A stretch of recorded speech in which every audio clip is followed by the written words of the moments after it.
சந்தோஷம். பிரபஞ்சத்துக்கு நன்றி. அந்த இங்கே நிற்கிறதுக்கு ஆடியோ லான்ச்சு இந்த மாதிரி லான்ச்சுக்கு வர்றதே ரொம்ப சந்தோஷமாக இருக்குது. அதுவும் மேடையிலேருந்து உட்காருதுன்றது வந்து ரொம்ப ரொம்ப சந்தோஷமாக இருக்குது, ரொம்ப நெகிழ்வாக இருக்குது. உங்களெல்லாம் பார்க்குறதுல மறுபடியும் ரொம்ப ரொம்ப சந்தோஷம். சைலண்ட் ஆடியோ லான்ச்சு தான் வெரி ஃபர்ஸ்ட் ஆடியோ லான்ச்சு. அனைத்து பிஆர்ஓக்கள் வந்து நாங்கள் மேடை ஏற்றி சென்டர் ஆஃப் த ஸ்டேஜ் உட்கார வச்சிருக்கோம்னு நினைக்கிறேன். அது மேர் தட்டி நாங்கள் சொல்லிப்போம்.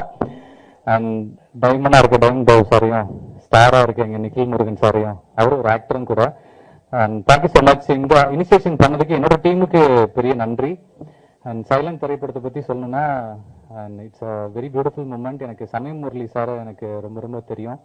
சமயம் முரளி சார் பற்றி சொல்லணும் அப்படின்னா, அவர் வந்து ஒரு அரசு அதிகாரி மட்டும் இல்லை, அரசு அதிகாரியா மட்டும் இல்லை, அவர் வந்து தமிழ்ல ரொம்ப ஆர்வம் இருக்கக்கூடியவர். எனக்கு ஒரு படம் பண்றதுக்காக தான் சார் வந்து என்ன கூப்பிட்டுருந்தாரு.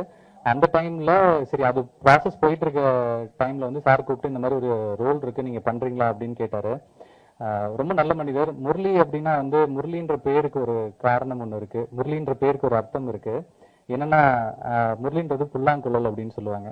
அந்த புல்லாங்குழல்ல இருந்து வர்ற இசை வந்து கேட்கறவங்களுக்கு பயங்கரமா வந்து அது ரொம்ப இனிமையா இருக்கும். அதே மாதிரிதான் அவருமே நிறைய பேருக்கு வந்து ஹெல்ப் பண்ணிட்டு இருக்காரு. தேங்க்யூ ஸோ மச் சார், எனக்கும் இந்த ஆப்பர்ச்சுனிட்டி நீங்க கொடுத்ததுக்கு. அண்ட் தேங்க்ஸ் கணேஷ், வந்து என்னை நம்பி இந்த படத்தை வந்து இந்த கேரக்டர் நல்லா பண்ண முடியும்னு ரொம்ப பிலீவ் பண்ணாரு. தேங்க்யூ கணேஷ். அவர் இயக்குனரும் பிளஸ் வந்து இந்த படத்துல ஹீரோவும் அவர் தான், இன்னைக்கு ஷோவோட ஹீரோவும் அவர் தான். ஸோ என் கூட நடிச்ச அத்தனை பேருக்குமே நன்றி. இந்த படம் வந்து உண்மையாவே சொல்லணும் அப்படின்னா நிறைய நம்ம திருநங்கைகள் பார்த்துருக்கோம். ஸோ திருநங்கைகள் பற்றின நிறைய கான்ட்ராவர்சி வந்து இங்கே இருக்குது. நிறைய ஒவ்வொருத்தங்கிட்டையும் ஒவ்வொரு விதமான வந்து அபிப்பிராயம் இருக்குது. பட் அதை மாற்றுற மாதிரியான ஒரு விஷயமா இது இருக்கும்னு நான் நினைக்கிறேன். ஏன்னா இன்னைக்கு தேதியில் திருநங்கைகள் வந்து மிகப்பெரிய லெவலில் இந்த சொசைட்டியில் வந்து அச்சீவ் பண்ணிட்டு இருக்காங்க. என்னோட நண்பர்களும் நிறைய பேர் இருக்காங்க. அதில் முதல் நண்பியா வந்து எனக்கு நமிதா மாரிமுத்து இருக்காங்க. அவங்களுக்கு நிறைய அச்சீவ்மெண்ட்ஸ் நம்ம பார்த்துருக்கோம். தமிழ்நாட்டில இருந்து முதல் முறையா அந்த வேர்ல்ட் லெவல்ல மிஸ் அந்த டிரான்ஸ் அண்ட் வேர்ல்டு போனது அவங்க மட்டும்தான். அந்த பீஜனோட வந்திருக்காங்க. அந்த பெருமை எங்களுக்கு இருக்கு. அவங்க வந்து இந்த திரைப்படத்துல இருந்ததுக்கு நாங்க உங்களோட நடிச்சதுக்கு ரொம்ப ரொம்ப சந்தோஷப்படுறோம். Namitha, thank you so much accepting our great honour and we are very happy. And இந்த படம் பார்த்து முடிச்சுட்டு வெளில வரப்போ கண்டிப்பா திருநங்கைகள் மேல இருக்க ஒவ்வொரு அபிப்பிராயமும் மாறும், நல்ல விதமாக மாறும்ன்ற நம்பிக்கை எனக்கு இருக்கு. அண்ட் தேங்க்யூ ஸோ மச், எல்லாத்துக்கும் ரொம்ப ரொம்ப நன்றி. அண்ட் எஸ்பிஆர் சினிமாஸ்க்கு ரொம்ப நன்றி. பிரதர் எனக்கு சத்தியமா தெரியாது வந்து மூர்த்தி சிறுசா இருந்தாலும் கீர்த்தி பெருசுன்னு இருக்காங்க. ஸோ டெஃபினட்டா you lot of achievements is waiting. And சிவராமசாமினா ரொம்ப ரொம்ப நன்றி. எனக்கு அண்ணனை பார்த்தோன்னு ரொம்ப எமோஷனல் ஆயிடுச்சு. And Suresh Kamatchi sir, thank you so much sir. ஒரு சின்ன படங்களுக்கும் நீங்க வந்து சப்போர்ட் பண்றதுக்கு நீங்க வந்ததுக்கு எங்களுக்கு ரொம்ப ரொம்ப சந்தோஷம் சார். அண்ட் பிரதர் தாடா படத்தோட இயக்குனர் பிரதர், நீங்க வருவீங்கன்னு சத்தியமா எதிர்பார்க்கவே இல்லை. Thank you bro and thank you so much. Thanks lot. Thank you so much. அனைவருக்கும் இனிய மாலை வணக்கம். எனக்கு ரொம்ப ரொம்ப சந்தோஷமா இருக்கு. ஏன்னா வந்து சைலண்ட் மூவி ஆடியோ லான்ச்ல இருக்கும். எனக்கு இந்த வாய்ப்பு கொடுத்த டைரக்டர் கணேஷ் சாருக்கும், அப்புறம் சமய முரளி சார், அப்போ என்னோட க்ளோஸ் ஃப்ரெண்ட் முரளி என்ன வந்து இந்த படத்துக்கு அப்ரோச் பண்றப்ப என்ன சொன்னாங்கன்னா, இந்த மாதிரி வந்து திருநங்கை சமுதாயத்துல இருக்க மாற்றத்தை வந்து மாற்றத்துக்காக இந்த படம் எடுக்கிறோம், கண்டிப்பா நீங்க வந்து ரோல் பண்ணணும்னு. நான் கண்டிப்பா பண்றேன் சார். என்ன அதே மாதிரி அந்த சாங் கேட்டேன்னு எனக்கு ரொம்ப டச்சிங்கா இருந்தது. ஏன்னா வந்து ஒரு திருநங்கையா நான் வந்து ஜெயிச்ச விஷயத்த வந்து நான் வந்து பெருமையா கொண்டாடுற விஷயம் இந்த பாட்டு. ஸோ இந்த பாட்டை நீங்க பண்ண நல்லா இருக்கும்னாங்க. அந்த பாட்டை இன்னைக்கு திரையில பாக்குறப்ப ரொம்ப ரொம்ப சந்தோஷமா இருந்தது. என்டையர் டீமுக்கும் என்னோட மனமார்ந்த வாழ்த்துக்கள். கண்டிப்பா இந்த படத்தினால திருநங்கை வாழ்வும் மக்கள் மத்தியில இருக்க அந்த மாற்றமும் மாறும் நம்புறேன். நன்றி, வணக்கம். வணக்கம். சைலண்ட் இந்த படத்தை நான் பார்த்துட்டேன் ஆல்ரெடி. நான் பார்த்து ஒரு 2 months ஆகுது. இந்த படத்துல வந்து இசையமைச்சிருக்க வந்து நம்ம சமயமொழி சார். ஆக்சுவலி சமயமொழி சார் வந்து ஐஆர்எஸ் ஆஃபீஸர். அவர் எனக்கு அறிமுகமாகும் போது ஒரு ஐஆர்எஸ் ஆஃபீஸர் தான் எனக்கு அறிமுகமாகிறாரு. அதுக்கப்புறம் அவருடைய ஒரு புக்கு படிக்கிறதுக்கான வாய்ப்பு எனக்கு கிடைச்சது. அந்த புக்கு கொடுத்துருந்தார், அவர் எழுதிய அந்த புக்கு. அந்த புத்தகத்தை படித்தா எனக்கு அவர் மேலே ஒரு மிகப்பெரிய மரியாதை வந்தது. ஏன்னா ஒரு ஐஆர்எஸ் ஆஃபீஸர் ஒரு ரைட்டரா இவ்வளோ ஒரு நேர்த்தி அவர் கதை எழுத முடியுமா அப்படின்னு. இப்போ கூட ஒரு நாவல் கொடுத்துருக்காரு என்கிட்ட, காக்கியின் காதல்னு சொல்லிட்டு. அதெல்லாம் நான் படிக்கலை. ஸோ அவர் மியூசிக்காகவும் பாட்டு போட்டுக்கிறது எனக்கு ஒரு ஆஃபீஸராக இருந்துக்கிட்டு சினிமாவில் அவ்வளோ கேஸாக இருக்காருன்றது உண்மையாகவே ரொம்ப சந்தோஷமாக இருக்குது. இது கணேஷ்க்கு வந்து அவர் வந்து மிகப்பெரிய ஒரு சப்போர்ட்டாக இருந்தார். எனக்கு தெரியும் கணேஷ் வந்து ஒரு புதுமுக இயக்குனர் இருந்தால் கூட இந்த படத்தில் மிக சிறப்பாக நடிச்சிருப்பார். நீங்கள் படம் பார்க்கும்போது தெரியும். ஒரு சிறந்த கலைஞர். அவர் வந்து கணேஷ் வந்து தன்னை வந்து வாய்ப்பு தேடி அலைஞ்சு எங்கேயுமே தனக்கு வாய்ப்பு கிடைக்கலன்ற போது தானே வந்து ஒரு சுயம்புவா ஒரு கதையை உருவாக்கி ஒரு கதையை வாங்கி அதை நான் வச்சு அவரே நடிச்சு அதெல்லாம் சாதாரண விஷயம் கிடையாது. அவ்வளோ பெயின் இருந்திருங்க அவருக்குள்ள. எனக்கு தெரிஞ்சு இந்த படத்துக்கு அப்புறம் அவருக்கு வந்து இயக்குறதுக்கான வாய்ப்பு கிடைக்குதா இல்லையான்னு கூட எனக்கு தெரியாது. பட் நடிகராக வந்து ஒரு நிச்சயமா வந்து ஜெயிப்பான்ற நம்பிக்கை இருக்கு. ஏன்னா அந்த அந்த கேரக்டர் வந்து ஈஸியாக எல்லாரும் பண்ணிட முடியாது. ரொம்ப ஒரு சேலஞ்சிங்கான கேரக்டர். அது டிஃப்ரெண்டாக படிப்பார். ரொம்ப திடீர்னு நெகட்டிவாக பண்ணுவார், திடீர்னு வந்து எமோஷனலாக பண்ணியிருப்பாரு. ரொம்ப ரசிச்சு பண்ணியிருப்பாரு அந்த கேரக்டர். எனக்கு ரொம்ப பிடிச்சேன். நான் படம் பார்த்தோன்னே சொன்னது அவர் நீ நடிப்பிலே கான்சன்ட்ரேட் பண்ணிக்கலாம், மிக சிறப்பாக நடிக்கிறவங்க. ஆனால் இந்த இந்த அவருக்கு வந்து இவ்வளோ சப்போர்ட் கொடுத்து இவ்வளோ ஸ்பேஸ் கொடுத்து அவர் வந்து உருவாக்குனாருன்னா அதில் சமயமில்லி சாரோட ரோல் வந்து பெரிய ரோல். அதனால் சமயமில்லி சாருக்கு வந்து இந்த இடத்துல வந்து நம்ம நன்றி சொல்லணும். நான் ஒரு ஆஃபீஸராக இருந்துட்டு இதெல்லாம் பண்ண வேண்டிய அவருக்கு தேவை கிடையாது. சினிமா மேலே உள்ள ஒரு காதல் தான். அப்புறம் சொன்ன ஹேமந்த் வந்து இந்த படத்தில் வந்து ஹேமந்த் வந்து அவரும் புதுசாக பிஆர்ஓ அறிமுகமாக இருக்குது. அவருக்கு என்னுடைய வாழ்த்துக்கள். நீங்களும் சீக்கிரம் அப்படியே சங்கத்தில் மெம்பராகி எலெக்ஷன் நடத்துக்குன்னு தலைவருக்கு நீங்கள் ஒரு நீண்ட காலமாக தலைவர் அடுத்த ஜென்ரேஷன் அப்படின்னு அப்படி இந்த வாரம் அந்த படங்கள் கூட பார்த்தீங்கன்னா வந்து எந்த படங்களுக்கு வந்து சரியான விமர்சனங்கள் எழுதுவே எல்லாம் வந்து இந்த விமர்சனங்கள் எழுதக்கூடாது அப்படின்றதுனால சீனிவாசன் சாமி சொன்னது மாதிரி எனக்கு வந்து விமர்சனங்கள் வந்து உடன்பாடு உண்டு. நான் வந்து விமர்சனங்கள் வரவேற்பு வரல. இவன் நான் ஆரம்பத்துலேருந்து என்னோட படங்களை சொல்லியிருப்பேன். என்னோட படங்களை திட்டினாலும் சரிவான். நான் எப்படி பார்க்குறேன்னா லோக்கலாக சொல்லப்போனால் ஒரு பொருளாக இருந்தால் அது வீசணும் இல்லை மணக்கணும், ரெண்டுமே இல்லைன்னா அந்த பொருளுக்கான வேல்யூ இல்லைன்னு பார்க்குறேன். விமர்சனம்ன்றது வந்து நம்மளை மெருகேற்றிக்கிறது தான். எப்பவுமே வந்து என்னுடைய படத்து வந்து எனக்கு சிறப்பாக இருக்கும். நாங்களும் நல்ல படம் எடுக்கணும் தான் ட்ரை பண்ணுறோம். தயாரிப்பாளர்களும் யாரும் வந்து ஒரு மொத்த படத்தை கொடுத்துட்டு போனோம் நீங்கள் வந்து எங்களுக்கு திட்டணுன்ற ஆசை கிடையாது. நல்ல படம் எடுக்கணும் தான் வர்றோம், நல்ல படம் எடுக்கிறதுக்கு தான் ட்ரை பண்ணுறோம். இயக்குநர்கிட்ட கதை கேட்குறோம், எங்ககிட்ட கதை ஒன்று சொல்லுவாங்க. அதுக்கப்புறம் வந்து அவங்க எடுக்கிறது வேற மாதிரி வந்துடும். மேக்கிங்கில் அவங்களுக்கு தெரியாதே கிடையாது. ஏன்னா ஒரு தனிப்பட்ட ஆளோட முயற்சி கிடையாது, ஒரு டீம் ஒர்க். ஒரு கேமராமேன் தப்பு பண்ணலாம், ஒரு மியூசிக் டைரக்டர் தப்பு பண்ணலாம், இல்லை நடிச்சவங்க தப்பு பண்ணிடலாம். இப்படி எல்லாருடைய பங்கும் சேர்ந்துதான். இது தயாரிப்பாளர்கள் மட்டுமே வந்து ஒரு கதையை வந்து ஜட்ஜ் பண்ணி இவங்க தப்பா எடுத்துட்டாங்கலாம் சொல்லும்போது எங்களுக்கும் அந்த ரெஸ்பான்சிபிலிட்டி இருக்கு. நல்ல பணம் போடுறேன், நல்ல படம் எடுக்கிறவங்களுக்கு தான் பணம் போடுவேன். இவ்வளோ பணம் போட்டு லாஸ் ஆகிட்டு படம் எடுக்க போகிறேன் அப்படிலாம் கிடையாது. விமர்சனங்களை பொறுத்த வரைக்கும் நான் எப்படி பார்க்குறேன்னா நீங்க இல்லைன்னா இன்னைக்கு இந்த சின்ன படங்களே கிடையாது. சின்ன படங்களுக்கு வந்து இப்போ நம்ம சொல்றது மாதிரி ஒரு 4 நாளைக்கு அப்புறம் நீங்க விமர்சனம் பண்ணுங்க அப்படின்லாம் சொல்றதுலாம் யதார்த்தமே கிடையாது என்ன பொறுத்தவரை. ஏன்னா அப்போ வந்து ஒரு 70 பிரிண்ட் போடுவோம். நீங்க இந்த தேட்டரில் ஓடி முடிஞ்சோன்னா இன்னொரு தேட்டருக்கு மாற்றுவாங்க, இந்த தேட்டரில் பார்க்காதவங்க இன்னொரு தேட்டரில் பார்ப்பாங்க. இப்போ சேது இந்த படம்லாம் எத்தனை நாளைக்கு அப்புறம் பிக்கப் ஆச்சுன்னு உங்களுக்கு தெரியும்.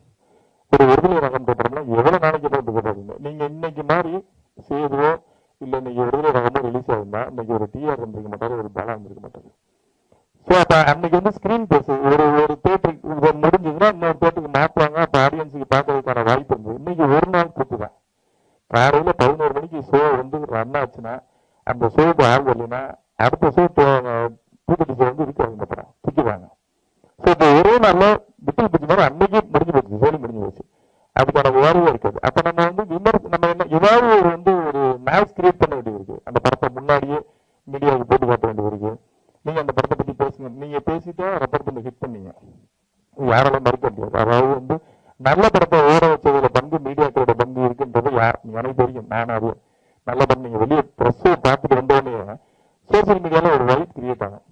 அப்படியே பார்த்துட்டு அவங்க ஏரியாவே சோசியல் மீடியால எழுத ஆரம்பிப்பாங்க, இது சூப்பர் அப்படிலாம். நீங்க நல்லா இருக்குன்னு சொன்ன படங்களும் சில படங்கள் ஓடாமல் இருந்திருக்கு, நல்லா இல்லைன்னு சொன்ன படங்களும் ஓடி இருக்கு. இப்போ ராட்சசன்லாம் நீங்க வந்து நல்லா இல்லைன்னு நிறைய பேர் போட்டிருந்தாங்க, ஆனா அந்த படம் ஓடிச்சு. சமீபத்தில் வந்து ஒரு படம் கூட டிமாண்டி காலின் நிறைய பேர் நல்லா இல்லைன்னு இருந்தாங்க. அந்த படம் கலெக்ஷன் நல்ல கலெக்ஷன்.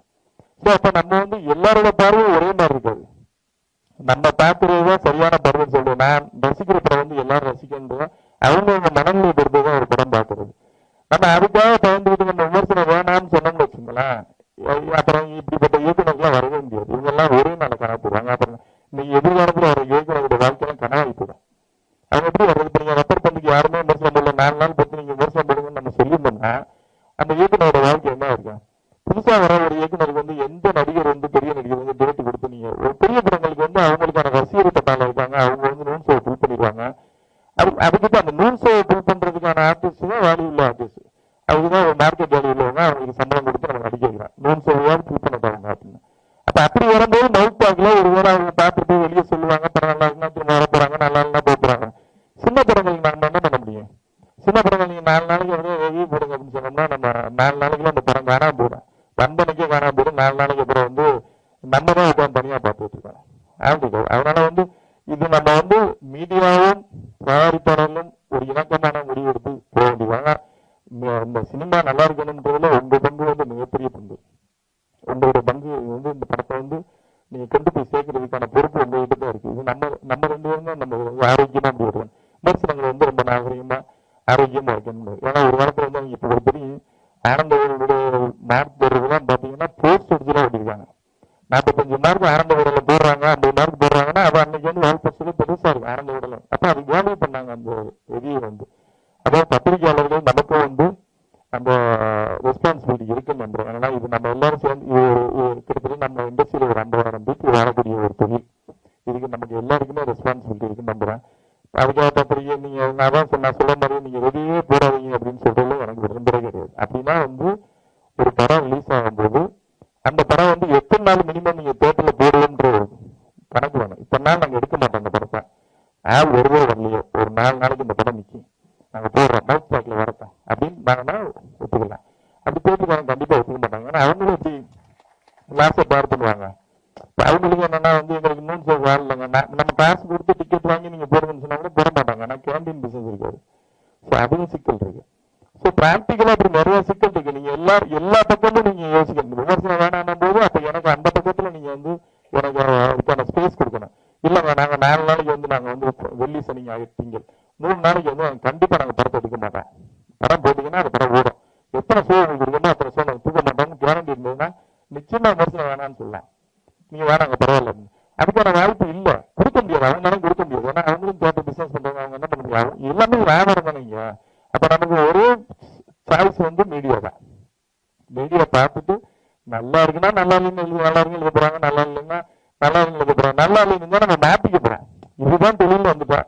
எனக்கு நான் எடுத்த படத்தை சரியில்லைன்னு சொன்னீங்கன்னா நான் இந்த படத்தை திறனாக படிப்பேன். ஓகே இவங்க சொல்ற நிறைய பேரோட ரிவ்யூ நான் படிப்பேன், முஸ்லீம் சொல்றதே படிப்பேன். சில வந்து அவங்களுடைய பாயிண்ட் ஆஃப் வியூ எழுதிருப்பாங்க. இந்த படம் இப்படி இருந்தா நல்லா இருக்கும், இப்படி இருந்தா நல்லா இருக்கும், அதான் அவங்களுடைய வியூ இப்படி இருந்தா நல்லா இருக்கும். அதுக்காக எழுதிக்கிறாங்கன்னா கிடையாது. நல்லா இருக்கும் நல்லா இல்லையா உங்களுக்கு மனசு தோண எழுதுங்க. ஒரு நாய்ஸ் கிரியேட் ஆகும் அவ்வளவுதான். அது இந்த படத்தை பற்றியே நான் இப்படி பாருங்க. இந்த வாரம் ரிலீஸ் ஆன படத்துக்கு எந்த படத்துக்கும் அந்த மாதிரி ஒரு இதுவே இல்லை. இந்த வாரம் ரிலீஸ் ஆன படங்கள்லாம் வந்து இந்த ஜீப்ரான ஒரு படம் இருந்துச்சு, எனக்கு ரொமான்ஸ் மட்டும் ஒரு படம். எந்த படமும் எந்த இதுலையுமே வந்து நாய்ஸ் கிரியேட் பண்ணல. ஸோ இது பாவம் தான் ஆக்சுவலா. இதை நம்ம எல்லாருமே உட்காந்து நீங்களும் புரிஞ்சுக்கணும், எங்களுடைய வழியிலும் புரிஞ்சுக்கணும்.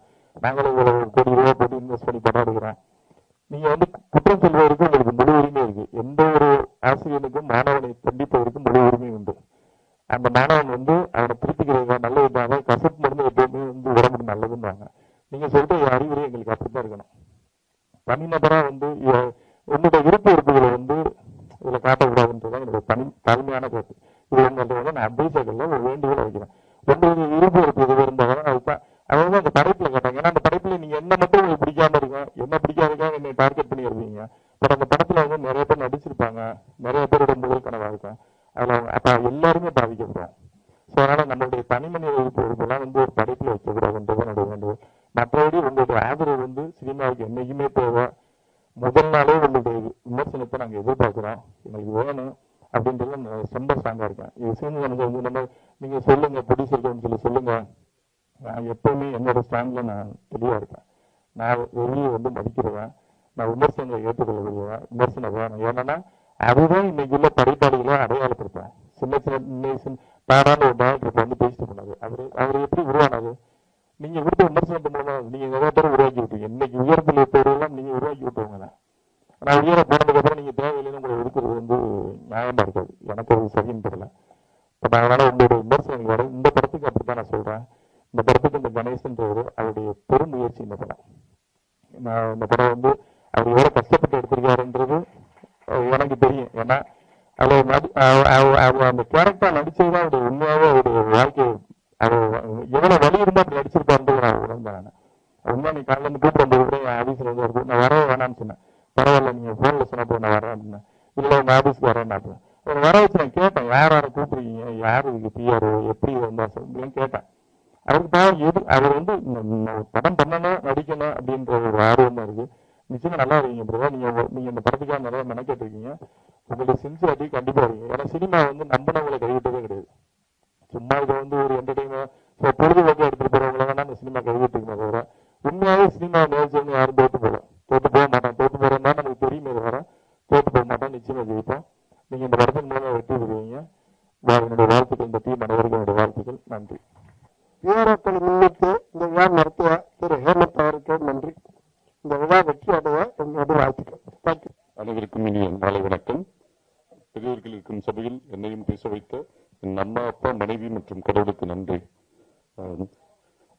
இந்த படத்துல வந்து அறிமுகமாகும் பிஆர்ஓ ஹேமானந்துக்கு வாழ்த்துக்கள். அவர் பிஹைண்ட் நோட்ஸ்ல பிஆர்ஓ இருக்கும்போது நான் பிஆர்ஓ பண்ண நிறைய படத்துக்கு நிறைய சப்போர்ட் பண்ணியிருக்காரு. ஸோ என் படங்கள் அடுத்த கட்டத்துக்கு எடுத்துட்டு போறதுக்கு முக்கிய காரணம் இந்த ஹேமானந்த் இன்று பிஆர்ஓவாக அடியெடுத்து வைக்கிறார். அவருக்கு வாழ்த்துக்கள்.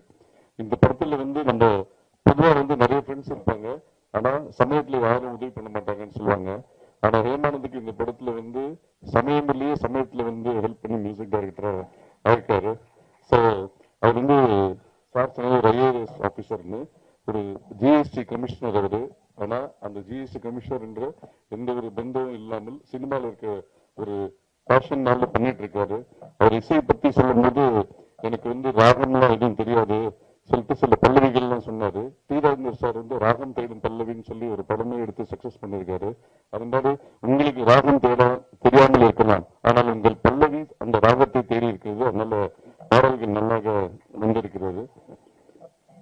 இங்க வந்து இந்த கதைக்கு வந்து பொதுவாக வந்து ஒரு கதைக்கு வந்து நங்கையும் தேவை மங்கையும் தேவைன்னு சொல்லுவாங்க. ஸோ மங்கையா கதாநாயகி இருந்தாலும் நங்கையாக திருநங்கை நமிதா அவர்கள் பண்ணியிருக்காங்க. நீங்க கூகுள்ல சர்ச் பண்ணீங்கன்னா நங்கன்ற மீனிங் வந்து woman of quality and distinction சொல்லுவாங்க. அது மாதிரி நீங்க உமன் ஆஃப் குவாலிட்டி அண்ட் டிஸ்டிங்ஷன்றதுனால இந்த படத்தில் எங்களோட விஷயங்கள் நல்லா தெரிஞ்சிருக்கு. இயக்குனர் கணேஷ் அவருக்கு வாழ்த்துக்கள். அவர் சொன்னாரு நான் சின்ன வயசுல வந்து பேச மாட்டேன், ரொம்ப சைலண்டா இருப்பேன், நல்ல சைலண்டாவே இருக்குன்னு சொன்னாங்க. லைஃப்ல சைலண்டா இருக்கிறது தான் முக்கியம், வயலண்டா இருக்கக்கூடாது. நீங்க ஒரு நல்ல படம் எடுத்திருக்கீங்க. பொதுவாக நம்ம வந்து நிறைய விஷயங்கள் சத்தமாக சொல்வதை விட அழுத்தமாக சொல்ல வேண்டும் என்று சொல்வார்கள். இந்த சைலண்ட் படம் உங்கள் காரியத்தில் ஒரு அழுத்தமான பதிவாக இருக்கும் என்று நான் வாழ்த்துகிறேன். வாய்ப்பு கொடுத்ததற்கு நன்றி. வணக்கம். அனைவருக்கும் அன்பான மாலை வணக்கம். உண்மையிலே இது வந்து ஒரு பெரிய ஆச்சரியமான மேடை. ஏன் சொல்லுங்க? உண்மையிலே இது ரொம்ப ஆச்சரியமான ஒரு மேடை. ஏன்னா கிட்டத்தட்ட நான் ஒரு இயக்குனராகி ஒரு 17-18 வருஷம் ஆயிடுச்சு. ஒரு நியூஸை 2 பிஆர்ஓக்கு அனுப்பிச்சிங்கன்னா அந்த பத்திரிகை வரவே வராது. ஒரு நியூஸை ஒரு 2 சரியான இன்னொருத்தர் அனுப்பிச்சிட்டீங்கன்னு வச்சுக்கோங்களேன், அவர் முன்னாடி போட்டாருன்னா இவர் போடவே மாட்டார். ஆனால் இன்னைக்கு ஒட்டுமொத்த பத்திரிகையாளர் சங்கத்தின் சார்பாக எல்லா பிஆர்ஓக்களும் மேலே உட்கார்ந்துருக்கிறது. உண்மையை சொல்லணும்னா எங்க டைரக்டர் யூனியன்ல கூட நாங்கள் பார்க்காத காட்சி.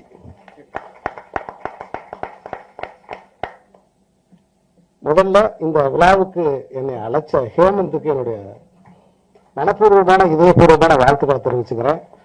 ஏன்னா 2012 வந்து ஒரு ஒரு மெலிந்த பையனா, கொஞ்சம் மெலிந்த பையனா பிஹைண்ட் நோட்ஸ்ல இருந்து ஒரு தம்பி தொடர்ந்து என்னை ஃபாலோ பண்ணி ஒரு பேட்டி நானும் அவரும் என்னை எடுத்தாங்க. அப்போ நான் அவரமாக தான் இருந்தேன். ஆனால் இப்போ பார்க்கும்போது நானும் அவரும் சமமாக இருக்கிற மாதிரி இருக்கேன். ஆனால் அவர் என்ன கொஞ்சம் ஜாஸ்தியாக இருக்காப்புல. ஸோ ஹேமந்த் எனக்கு ஃபோன் பண்ணி, சார் நான் பிஆர்ஓ ஆகிறேன் சார், நீங்கள் வந்து என்னை வாழ்த்தணும்னு சொன்னாப்புல. நான் ரொம்ப சந்தோஷப்பட்டேன். ஹேமந்த் ஃபஸ்ட்டு என்னை பேட்டி எடுத்த அந்த நாள் எனக்கு ஞாபகத்துக்கு வந்துச்சு. அடடா, நம்மளை ஃபாலோ பண்ணி நம்மளை வந்து அந்த அந்த படத்துக்காக நமக்கு வந்து நின்னாப்லையே. அதுக்கப்புறம் தொடர்ந்து அதை பற்றி நிறைய ரிவ்யூஸ்லாம் எனக்கு போட்டாப்புல. ஸோ அதை மனசில் வச்சு ஹேமந்த் என்ன படம் எதுவுமே எனக்கு தெரியவே தெரியாது, நான் வர்றேன் ஹேமந்த்ன்ட்டேன். நேராக கிளம்பி வந்துட்டேன். என்னோட இதயபூர்வமான வாழ்த்துக்கள் ஹேமந்த். ஒளிமயமான எதிர்காலம் உண்டாகட்டும். என்ன காரணம் சொல்லுவாங்க உங்களுக்கு? நீங்கள் பிஆர்ஓ ஆகிற இந்த நன்னாளில், அதாவது இந்த இந்த டைகர் டிராகன்லாம் ஒரு பட்டங்கள்லாம் கொடுப்போம் இல்லையா, அது மாதிரி நிகில் முருகன் மேடையில் இருக்காப்புல பிஆர்ஓக்களுக்கு. அதே மாதிரி வந்து இவர் இருக்கார், நம்ம டைபன் பாபு சார் இருக்காரு. அப்படியே டைபன் பாபு சார் பார்க்கும்போது எனக்கு ஃபிலிம் நியூஸ் ஆனந்த் சார் ஞாபகத்துக்கு வருது. அப்படியே கொஞ்சம் கொஞ்சமாக அவங்க அப்பாவை மாறிக்கிட்டு இருக்காப்புல. பார்த்தீங்கன்னா தெரியும் எனக்கு, அவர் பார்க்கும்போது டக்குனு அப்பா ஞாபகம் எனக்கு வந்துச்சு. அதே மாதிரி மேடையில் பத்திரிகையாளர் சங்கத்தில் இருந்து மேடையில் வந்து இதயபூர்வமாக வந்து உங்களை வாழ்த்தி மாலை போட்டா நம்ம சகோதரர்கள். ஸோ அப்படி இவ்வளவு பேரோட ஆசீர்வாதம், மூத்தோர்களின் ஆசீர்வாதம் உங்களுக்கு இருக்கு. அதனால உங்களுக்கு வெற்றி உறுதி, வாழ்த்துக்கள். ஒரு அன்பு நண்பர், தயாரிப்பாளர், இயக்குனர் சுரேஷ் காமாட்சி அவர்கள் வந்து இந்த மேடைக்கு என் பக்கத்தில் அமர்ந்திருக்காரு. 3 அற்புதமான படைப்புகளை கையில் வச்சிருக்காரு. தமிழ் சினிமாவில் அடுத்து டாக் ஆஃப் த கோடம்பாக்கம்னா அவர் வச்சிருக்கிற படம் தான். என்னுடைய அன்பு நண்பன் ராமுடைய இயக்கத்தில் வரப்போற 7 கடல் 7 மலை 7 கடல் 7 கடல் 7 மலை அப்படிங்கிற படம். அப்புறம் அண்ணன் பாலா அவர்களுடைய திரைப்படம். அதுக்கப்புறம் வந்து ராஜா கிளி. இப்படி 3 படங்கள் வந்து அடுத்தடுத்து வரப்போகுது. நாட் ஒன்லி சைலண்ட் மூவி, சின்ன படம் எடுக்கிற எல்லாரும் ஆதரிக்கக்கூடிய ஒரு தயாரிப்பாளர்.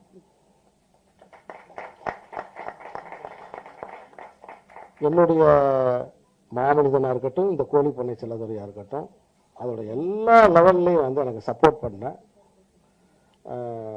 ஒரு ப்ரொடியூசர். சின்ன படம்ல, பெரிய படம்ல, ஒரு ஆரோக்கியமான படத்துக்கு, ஆரோக்கியமான முன்னெடுப்புக்கு, இன்னைக்கு குரல் கொடுக்கறதுக்கு, அதுக்காக ஃபைட் பண்றதுக்கு இருக்கக்கூடிய ஒரு ப்ரொடியூசரா என்னுடைய சகோதரர் சுரேஷ் காமாட்சியை நான் பார்க்கறதுல எனக்கு ரொம்ப பெருமையாகவும் இருக்கு, சந்தோஷமாகவும் இருக்கு. இந்த ட்ரெய்லர் நான் பார்த்தேன். சைலண்ட், முன்னாடி ஓடிடியில் வந்து ஒரு படம் இருக்கு, சைலன்ஸ்னு ஒரு படம் இருக்கு. அந்த படம் 2 எபிசோட்ஸ் வந்துருச்சு. நான் ரொம்ப ரசிச்சு பார்த்த படங்கள்ல அது ஒண்ணு. அந்த சைலன்ஸ் வந்து என்னன்னா, அந்த உலகம் வந்து ரொம்ப அதிகமா வெப்பமாகி, அந்த வெப்பமான காரணத்தினால அந்த வெப்பம், அதே சமயத்துல சப்தம், இந்த சவுண்ட் பொல்யூஷன் சொல்றாங்க இல்லையா, ஓவர் சத்தம். நீங்க பார்த்தா தெரியும், இந்த லாரி டிரைவர்ல இளையராஜா மாதிரி இந்த ஹார்ன் அடிக்கிறது, காலை 5 மணிக்கு ஹார்ன் அடிக்கிறது, ஆளவே இருக்க மாட்டாங்க, ஹார்ன் அடிச்சுக்கிட்டே போறது.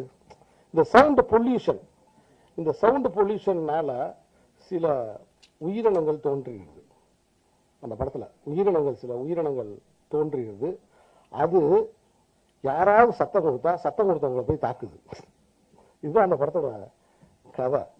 ஸோ நான் வரும்போது நான் சைலண்ட் கீலண்ட்னு இது அந்த மாதிரி ஒரு படமா இருக்கும் போல தெரியுது அப்படின்ற ஒரு இமேஜினேஷன்ல வந்தேன். ஆனா இங்க இந்த ட்ரெய்லரை பார்க்கும்போது இது வேற ஒரு விஷயத்த பேசுறது எனக்கு தெரியுது. உண்மையிலேயே இந்த திரைப்படத்தோட இயக்குனர், ஒரு முதல் பட இயக்குனர், இவ்வளவு தைரியமா, எனக்கு தெரிஞ்சு தமிழ் சினிமாவில் யாரும் இந்த மாதிரி ஒரு முயற்சி பண்ண மாட்டாங்க. ஆனா அவ்வளவு தைரியமா அவரே கதாநாயகனாகவும் நடிச்சு, அதே சமயத்துல மெயின் லீடா திருநங்கை ஒருத்தரை வந்து அவர் நடிக்க வச்சிருக்காரு. அதுக்கே என்னுடைய பாராட்டுக்கள். ஏன்னா சக உயிர் அவங்க. இன்னும் சொல்ல போனா அவங்களுக்கு சந்ததிகளே கிடையாது.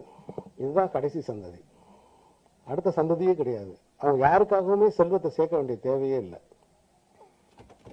அவங்க தனி சொத்து மனப்பான்மையே இல்லாத ஆட்கள்னா என்னை பொறுத்த மட்டும் திருநங்கைகள் தான். ஸோ இந்த நாளைய சமூகத்துக்கு சேர்க்கணுன்ற எண்ணமே கிடையாது. அவங்களுக்கு வேண்டியதெல்லாம் இன்னைக்கு அன்பு தான். தொடர்ந்து என்னுடைய படங்கள்ல, தர்மபுரி ஆகட்டும், தொடர்ந்து என்னுடைய படங்கள்ல திருநங்கைகள் சம்பந்தமான ஒரு சிறு பதிவை நான் வச்சுக்கிட்டே இருப்பேன். இந்த கோழிப்பண்ணை செல்லதுறையில கூட கதைக்கு சம்பந்தம் இல்லாட்டினாலும் சரி, ஒரு இடத்துல ஒரு டிரான்ஸ்ஜெண்டர் ஒரு சாங் ஒன்று, குத்து சாங் ஒன்று வைப்போம் அப்படின்னு வரும்போது, சரி ஒரு ஆரோக்கியமான குத்து சாங்கா வைப்போமே அப்படின்னு டிரான்ஸ்ஜெண்டர்ஸ் அவங்க வாழ்க்கை பிரச்சனையை பற்றி வர்ற மாதிரி ஒரு பாட்டு கூட நான் வச்சிருப்பேன். அந்த மாதிரி இந்த படத்துலயும் ஒரு பாட்டு தன்னோட வலிகளை, வேதனைகளை ரொம்ப மாடனா, நான் வச்சது ஆண்டிப்பட்டி பாட்டு, இவங்க வந்து ரொம்ப மாடனா அழகா வந்து இதுல பிரசன்ட் பண்ணியிருக்காங்க. இந்த படத்தோட ஒளிப்பதிவாளருக்கு என்னுடைய பாராட்டுகள். ரொம்ப சிறப்பா பண்ணியிருக்காங்க. ட்ரெய்லரை பார்க்கும்போது வந்து டீசரை பார்க்கும்போது எனக்கு அதுதான் தெரிஞ்சிச்சு. ஸோ இந்த படக்குழுவுக்கு என்னுடைய பாராட்டுகளை நான் தெரிவிச்சுக்கிறேன். அப்புறம் வந்து தொடர்ந்து வந்து என்கிட்ட வந்து வரும்போதே என்கிட்ட 2-3 பேர் கேட்டாங்க, ஏன்னா நல்லா இருக்கீங்க சார், அண்ணா நீங்கள் அன்றைக்கி பேசினது ரொம்ப சிறப்பாக இருந்துச்சுண்ணே, நல்லா இருந்துச்சு, இன்றைக்கி இந்த மேட்ரை பேசுங்கண்ணே அப்படின்னாங்க. அது வர தம்பி சைலண்ட் தலைப்பு, இயக்குனர் சொன்ன மாதிரி இங்கே அது பெரிய சத்தம் ஆகிடும், என்ன மேட்ரு அப்படின்னு கேட்டேன். ஒரு பக்தி மேட்ரை சொன்னாப்புல. நான் சொன்னேன், தம்பி அதை நான் பேச முடியாது, நான் ராமரை பற்றி பேசி நான் வனவாசம் போக முடியாது, ஏன்னா அது நான் செய்ய முடியாது, அது வேணாப்பா, நான் எனக்கு தயவுசெய்து அதெல்லாம் பேச சொல்லாத, அது மாதிரி எனக்கு ட்ரெயின் பண்ணாத, நான் கான்ட்ராவர்சியாக எப்பவுமே நான் மேடைகளில் நான் பேசுறது இல்லை தம்பி அப்படின்னு நான் 2 வரியை மட்டும் கட் பண்ணி போட்டு என் கதையை முடித்து விட வேண்டாம் என்று மிக தாழ்மையுடன் கேட்டுக்கொள்கிறேன். அதாவது ஒன்றும் இல்லைங்க, என் படத்தை பற்றி ஒரு இதை கமெண்ட் போடுறேங்க. எனக்கு இப்போ தான் பயங்கரமான அனுபவம்லாம் உண்டாது. போட்ட உடனே கீழே வந்து ஒருத்தன் ஒரு கெட்ட வார்த்தையில் இதெல்லாம் ஒரு படமா அப்படின்னு கேட்டு டப்புன்னு கமெண்ட் போட்டாங்க. போட்ட 2வது நிமிஷம் போட்டாங்க. போட்ட உடனே அதை எடுத்து பார்த்தேங்க. இந்த பயனை நம்ம எங்கேயோ பார்த்துருக்கோம் மேடம், இவனை எங்கேயோ நாங்கள் பார்த்துருக்கோம், இவன் பேர் எங்கேயோ கேள்விப்பட்டிருக்கோம். ஏன்னா அவனை வித்து பார்க்குறேன். எனக்கு ஞாபகம் வந்துச்சு, கொரியர் ஆஃபீஸு. ஒரு கொரியர் ஆஃபீஸில் இந்த ஒரு பையனை நாங்கள் பார்த்தோமா ஞாபகம். வடபழனி நேரம் வந்து டிரைவரில் பைக் எடுத்துக்கிட்டு நேரம் வந்துட்டேன். 11 மணி ஞாயிற்றுக்கிழமை வந்தால் எனக்கு கொரியர் ஆஃபீஸை அவங்க திறந்துருக்காங்க, வேலை செஞ்சுக்கிட்டு இருக்காங்க. இந்த பையன் உட்காந்துருந்தான். ஏடா தம்பி ஆங்க ஆங்க அப்படின்னா, அம்மா எதுக்கு நான் இப்படி கமெண்ட் போட்டேன் அப்படின்னு. இதுவாண்ணா, இது என்னண்ணா, அது இது உங்க படமாண்ணா? ஆமாடா என் படம் தான்டா. ஏன் இந்த கமெண்ட்டை போட்ட நீ மொக்கேன்னு போட்டிருக்கிய, இதெல்லாம் ஒரு படமானு போட்டிருக்கிய, ஏன் இந்த இதை போட்டடான்னு நான் கேட்டேன். அண்ணா சார் தான், நான் அந்த படம் இன்னும் பார்க்கலண்ணா அப்படின்னு. சரிடா பார்க்கல, ரைட்டு, பார்க்காத படத்தை அப்புறம் நீ மொக்கேன்னு போடுவான்னு கேட்டேன். இல்லைண்ணா என் ஃப்ரெண்டு எஃபியில் எழுதியிருந்தாண்ணா, வேற ஃப்ரெண்டுன்னு பேசிக்கிட்டு என் ஃப்ரெண்டு வந்துட்டான். ஏன்னா அன்னைக்கு 12 மணி வரைக்கும் தான் கடையை மூட்டிட்டு கூட்டு போகிறது. என் ஃப்ரெண்டு வந்துட்டான், அவனை பிடிச்சிட்டேன். அவன் என்ன சொல்கிறான், நானும் வந்து படம் பார்க்குறேண்ணா, நான் வந்து இன்னொருத்தனோட இதை வந்து ஸ்டேட்டஸை நான் ஷேர் பண்ணியிருந்தேன், அதை இவன் பார்த்துருக்கான், அதனால தானே நாங்கள் போட்டோம், சாரிண்ணா நாங்கள் டெலீட் பண்ணிடுறோம்ண்ணா. நீ டெலீட் பண்ண வேண்டிய தேவையில்லை, நான் பிளாக் பண்ணிட்டேன், சரியா? தயவுசெய்து இதுவே படத்தை பார்த்துட்டு அதை பற்றி கருத்து போடுங்கடா, இல்லைன்னா உங்களோட கொரியருக்கே நான் வரமாட்டேன் அப்படின்னேன். சரிங்கண்ணா. சரி இதாவது பரவாயில்லண்ணா. இன்னொரு பயங்கரமான அனுபவம் எனக்கு, நான் தானே கவிதைகள் அப்பப்போ போட்டுக்கிட்டே இருக்கேன் எஃபியில். போட்ட உடனே நைஸ், வெரி குட் அப்படின்னு ஒருத்தர் போட்டுக்கிட்டே இருப்பான். சரின்னு பார்த்ததே விட்டேன். அப்புறம் ஒரு நாள் வந்து இந்த சங்கீதாவில் சாப்பிட்றதுக்காக உட்காந்துருக்கும் போது ஒருத்தர் வந்தாப்புல வந்து, good morning sir. Good morning sir, நான் வந்து உங்களை எஃபியில் ஃபாலோ பண்ணுறேன் சார். அப்படிங்களா? ஆமாம் சார், இந்த பாருங்கள் சார் அப்படின்னு காமிச்சா இவர் தான் இந்த நைஸ் ஓகேன்னு போட்டுருவேன் கவிதைக்கு. ஆனால் அவர் ஃபேஸை பார்த்தா நார்த் இந்தியனாக இருக்காப்புல. மகாராஷ்டிராவில் வந்து இங்கே சூப்பர் ஸ்டார் ஆகணும் வந்திருக்காப்புல. சொல்கிறது புரியுதா உங்களுக்கு?